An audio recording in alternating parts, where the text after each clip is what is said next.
No, he's not saying it's an actual myth. He's just questioning this common usage of attention span, or really this idea of a shortening attention span.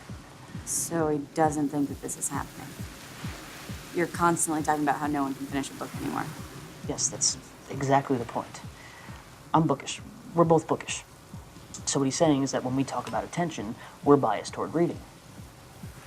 Like, I had this professor who used to go on and on about the idiocy of video games. He talked about how his son would play for hours and that he once tried playing with him, but found it completely dull after just a few minutes. Now, if this was reversed, if the son was talking about how his dad would read for hours and he once tried reading with him but found it boring after a few minutes, well, we would accuse the son of having a short attention span, right? But why don't we accuse the professor of having a short attention span? Because it's not about attention for him. It just seems idiotic. Yeah, but what if that's exactly the case for the son? See, what he's saying is that this boy is actually able to give hours of attention to a video game because it's interesting to him. Yeah, but that's because video games are designed for people with short attention spans. Yeah, see, that's what bookish people say. But no, what this guy is saying is it's not a matter of attention, but of interest. The professor doesn't have patience for the video game because he's not interested in that kind of experience. In the same way that the son might not be interested in books.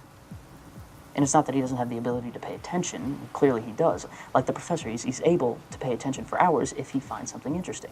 So down with books, long live video games? No, not at all. What he's offering is a critique of a critique. But in its place, he identifies a different kind of crisis.